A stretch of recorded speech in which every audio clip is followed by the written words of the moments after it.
ਪਾਕਿਸਤਾਨ 'ਚ ਪੰਜਾਬੀ ਕੌਮਪ੍ਰਸਤਾਂ ਦੇ ਸਭ ਤੋਂ ਵੱਡੇ ਨੈਟਵਰਕ ਪੰਜਾਬੀ ਨੈਸ਼ਨਲਿਸਟ ਫੋਰਮ ਵੱਲੋਂ ਜੀ ਆਇਆਂ ਨੂੰ।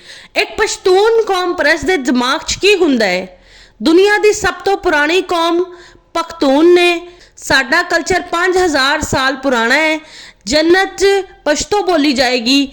ਬਾਦਸ਼ਾਹ ਖਾਨ ਦੁਨੀਆ ਦਾ ਸਭ ਤੋਂ ਅਜ਼ੀਮ ਲੀਡਰ ਸੀ। ਸਭ ਤੋਂ ਬਹਾਦਰ ਕੌਮ ਪਠਾਨ ਨੇ। ਅਫਗਾਨਿਸਤਾਨ ਪਸ਼ਤੂਨਾਂ ਦਾ ਅਸਲੀ ਵਤਨ ਹੈ। ਪਿਸ਼ਾਵਰ, ਕੋਇਟਾ, ਕਰਾਚੀ ਤੇ ਦਿੱਲੀ ਤੱਕ ਦਾ ਇਲਾਕਾ ਵੀ ਪਠਾਨ ਦਾ ਇਲਾਕਾ ਹੈ। ਪੰਜਾਬ ਨੇ ਸਾਡੇ ਇਲਾਕਿਆਂ ਤੇ ਕਬਜ਼ਾ ਕੀਤਾ ਹੋਇਆ ਹੈ। ਪੰਜਾਬੀ ਗੱਦਾਰ ਨੇ ਤੇ ਸਾਡਾ ਹੱਕ ਖਾਂਦੇ ਨੇ। ਪਸ਼ਤੂਨ ਇਲਾਕਿਆਂ 'ਚੋਂ ਪੰਜਾਬੀਆਂ ਨੂੰ ਕੱਢਣਾ ਚਾਹੀਦਾ ਹੈ। ਪੰਜਾਬ ਤੇ ਕਬਜ਼ਾ ਕਰਨਾ ਸਾਡੇ ਬਜ਼ੁਰਗਾਂ ਦੀ ਰਿਵਾਇਤ ਹੈ। ਪੰਜਾਬੀਆਂ ਨੇ ਹਮੇਸ਼ਾ ਪਖਤੂਨਾਂ ਦੀ ਗੁਲਾਮੀ ਕੀਤੀ ਹੈ।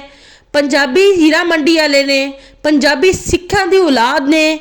ਪੰਜਾਬੀ ਇੱਕ ਬੁਜ਼ਦਿਲ ਕੌਮ ਹੈ ਜੋ ਦਾਲ ਖਾਂਦੀ ਹੈ ਤੇ ਪਠਾਨ ਹਮੇਸ਼ਾ ਗੋਸ਼ਤ ਖਾਂਦਾ ਹੈ। ਭਾਰਤ ਪਾਕਿਸਤਾਨ ਤੇ ਪਖਤੂਨਾਂ ਦੇ ਡਰ ਤੋਂ ਹਮਲਾ ਨਹੀਂ ਕਰਦਾ।